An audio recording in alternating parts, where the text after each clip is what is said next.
Welche Steuernummer soll ich nach meiner Auswanderung bei Banken und Krypto-Exchanges verwenden?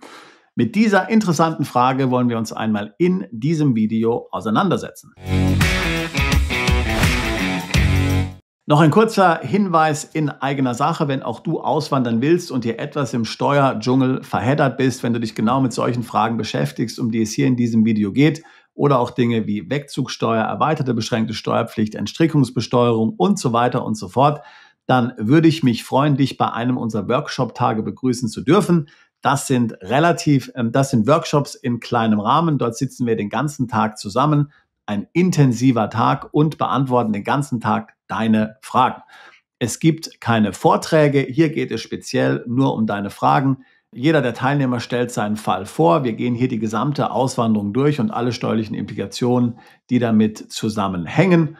Was sind zum Beispiel gute Auswanderungsländer für dich? Auf welche Dinge musst du achten? Was sind mögliche Steuerfallen? Kann man eine LLC gründen? Ist der Non-Dom-Status das Richtige? Und so weiter und so fort. Termine sind auf unserer Webseite. Link dazu packe ich hier in die Beschreibung mit rein. Ich würde mich freuen, dich demnächst bei einem unserer Workshop-Tage begrüßen zu dürfen. Kommen wir aber jetzt zu unserem eigentlichen Thema. Viele denken ja, dass sie sich in einem neuen Land hier steuerlich niederlassen müssen, wenn sie Deutschland verlassen, wenn sie auswandern, weil ansonsten das deutsche Finanzamt hier Terror macht und weil man dann noch in Deutschland weiterhin steuerpflichtig ist. Das kann natürlich so sein unter bestimmten Voraussetzungen, unter ganz bestimmten Umständen. Wir haben ja oftmals schon auf diesem Kanal darüber gesprochen, erweiterte beschränkte Steuerpflicht, betriebsstättenlose Einkünfte und so weiter und so fort. Aber in vielen Fällen ist ehrlich gesagt das Finanzamt gar nicht so daran interessiert, in welchem neuen Land du lebst. Insbesondere dann, wenn du keine deutschen Einkünfte mehr hast. Also sagen wir mal, du hast ein Aktiendepot und da hast du amerikanische Aktien drin und du lebst im Grunde davon, dass du hin und wieder Aktien kaufst und verkaufst, dann ist es eigentlich dem deutschen Finanzamt nach deinem Wegzug schnurzegal, ob du irgendwo steuerlich angemeldet bist oder ob du hier als digitaler Nomade durch die Welt ziehst. Das interessiert das Finanzamt nicht. Wichtig ist dem deutschen Finanzamt, dass du in Deutschland keinen Wohnsitz mehr hast und dass du in Deutschland keinen Ort des gewöhnlichen Aufenthaltes hast. Ja? Also ganz wichtig, dem Finanzamt ist das im Grunde genommen egal. Das gilt bei weitem nicht für alle Länder, wohlgemerkt. Ja? Wenn du zum Beispiel aus Australien wegziehst oder aus Spanien wegziehst, dann wollen die dortigen Steuerbehörden auf jeden Fall sehen, dass du in einem neuen Hochsteuerland steuerlich ansässig geworden bist. Ansonsten bleibst du einfach schlicht und ergreifend in Spanien oder Australien steuerpflichtig. Aber in Deutschland ist das nicht so.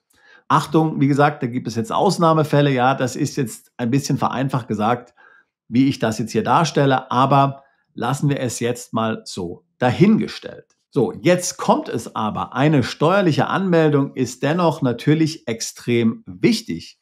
Denn du musst diese ja bei Banken und Krypto-Exchanges vorweisen. Also nehmen wir einmal an, du verlässt Deutschland und möchtest jetzt mit Krypto handeln und möchtest hier nicht von den neuen Krypto-Gesetzen hier betroffen sein. Ich rede von der Travel Rule, ich rede von MiCA, ich rede von DRC 8 etc. Du weißt ja, dass jeder, der in der EU ansässig ist, von diesen Gesetzen betroffen ist. Das heißt, auch wenn du Deutschland verlässt, und zum Beispiel bei einem amerikanischen Krypto-Exchange hier Kunde bist, sagen wir einmal Kraken, und du wohnst innerhalb der EU, dann bist du nach wie vor von den vorhin genannten Gesetzen betroffen. Damit du nicht davon betroffen bist, musst du dem Exchange sagen können, hier, ich wohne jetzt nicht mehr in der EU, sondern ich bin jetzt in einem anderen Land steuerlich ansässig. Und dann musst du als Nachweis einreichen natürlich deine neue Wohnadresse, einen Adressnachweis, also Strom, Gas, Wasserrechnung und eben auch eine Steuernummer. So, wenn du diese drei Dinge nicht hast, dann kann die Bank letztlich deine Adresse nicht aktualisieren. Es bleibt nach wie vor deine deutsche Adresse im System. Du bist nach wie vor von diesen Gesetzen betroffen und es gibt auch nach wie vor den Informationsaustausch dann an dein deutsches Finanzamt. Bei Krypto ist das ja noch nicht der Fall, aber das wird in Kürze ja auch dort eingeführt werden mit DAC8. Und übrigens natürlich bei Bankkonten ist das genau das Gleiche. Ich habe jetzt Krypto-Exchanges erwähnt, bei Bankkonten wäre es genau das Gleiche. Bei allen Finanzdienstleistern ist es im Grunde genommen genau das Gleiche. Das heißt, die Frage ist natürlich nun, welche Adresse, welche Steuernummer du bei diesem Krypto-Exchange hier angeben sollst. Insbesondere dann vielleicht, wenn du ein digitaler Nomade bist. Was kannst du dann machen? Ist es vielleicht sogar ratsam, hier noch die deutsche Adresse zu verwenden? Beantworten wir die Fragen einmal der Reihe nach. Also zunächst mal muss man sagen, dass die meisten Mandanten natürlich mit dieser Fragestellung kein Problem haben werden, denn die meisten Mandanten von uns ziehen ja tatsächlich in ein bestimmtes Land um, haben dort eine Wohnung, haben dort eine Adresse, haben dort eine Steuernummer.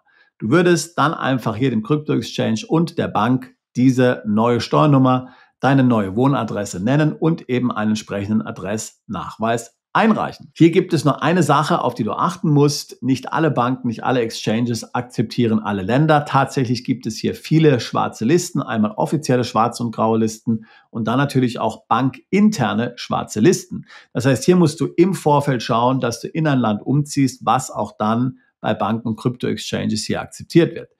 Fälle wie zum Beispiel Panama sind hier besonders negativ zu nennen. Panama steht auf der schwarzen Liste der EU und somit ist es ziemlich schwierig, hier wenigstens in der EU, bei EU-Institutionen ein Konto zu bekommen.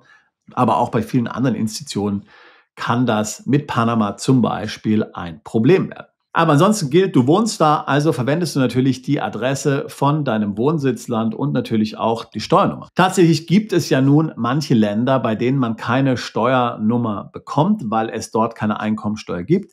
Das kannst du dann normalerweise hier der Bank, dem Krypto-Exchange auch sagen. Dann wirst du nicht verpflichtet sein, dort eine Steuernummer anzugeben. Oder sie sagen dir, du kannst einfach eine erfinden. Dann machst du einfach 1, 2, 3, 4, 5, 6, 7, 8, 9 zum Beispiel.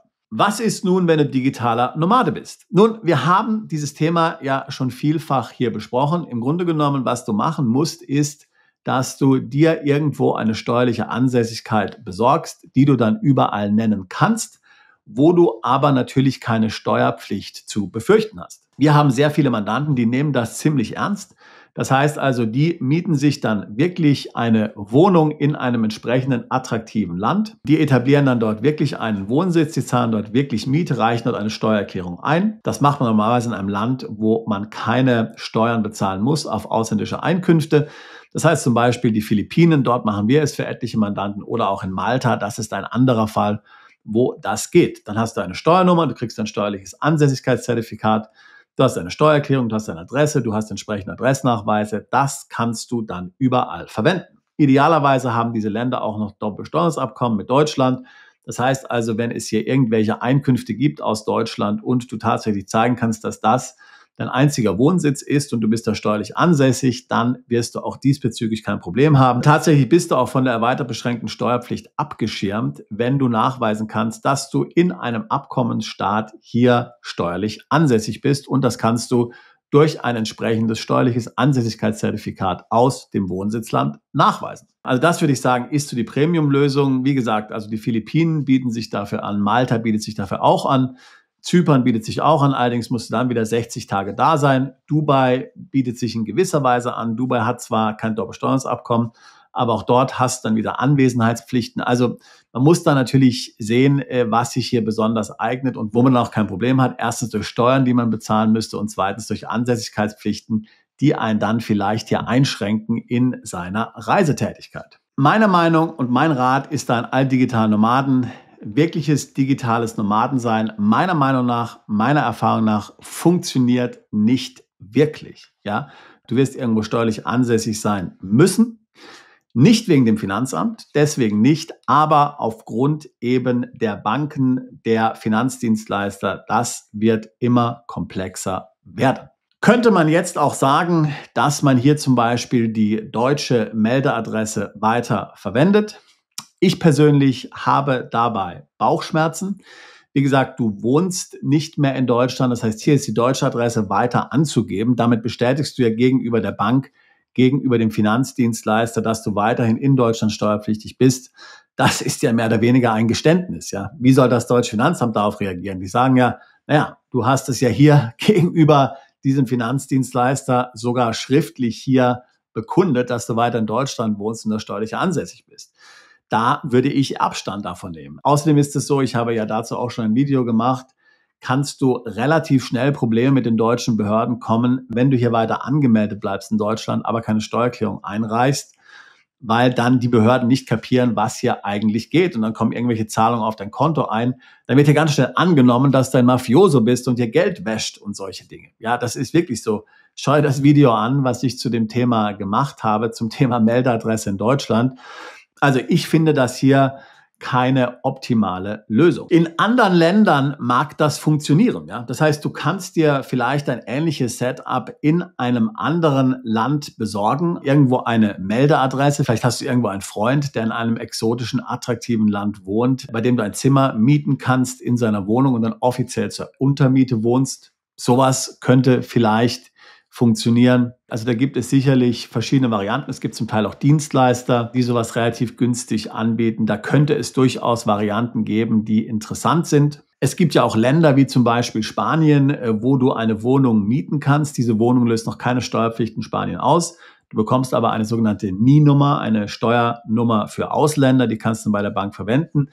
In Spanien wird erst Steuerpflicht ausgelöst, wenn du dort 183 Tage dich aufhältst. Das heißt, selbst wenn hier der Informationsaustausch Daten nach Spanien schickt, bist du fein raus, denn du bist ja nicht steuerlich ansässig, solange du in Spanien dich nicht 183 Tage aufhältst. Also, das sind auch alles so Variationen, die funktionieren. In dem spanischen Beispiel würdest du natürlich dann keine steuerliche Ansässigkeitsbescheinigung bekommen. Du bist ja dann nicht steuerlich ansässig, aber für die Bank und so sollte es meistens ausreichen. Also fassen wir es zusammen. In der Regel ist es so, dass auch digitale Nomaden und Perpetual Traveler eine Adresse brauchen, einen Adressnachweis benötigen, eine Steuernummer benötigen. Die beste Lösung ist natürlich, irgendwo steuerlich ansässig zu sein. Ansonsten kannst du vielleicht auch eine Meldeadresse und Steuernummer anderweitig bekommen. Stichwort zum Beispiel Spanien. Ich wäre sehr vorsichtig damit, gerade die deutsche Adresse, die deutsche Steuernummer hier irgendwo anzugeben. Bei der Transparenz, bei der Einblickmöglichkeit, die das deutsche Finanzamt auf deutsche Konten hat, scheint mir das Ganze ziemlich problematisch zu sein. Wenn das Themen sind, die auch dich umtreiben, dann würde ich mich freuen, mit dir ein Beratungsgespräch zu führen. Link dazu packe ich hier in die Beschreibung dieses Videos mit hinein. Wir beraten seit fast 20 Jahren Mandanten genau bei solchen Fragen. Korrekter Wegzug ins Ausland, steuerliche Optimierung im Ausland. Ich würde mich freuen, auch dich alsbald zu unserer Mandantschaft zählen zu können.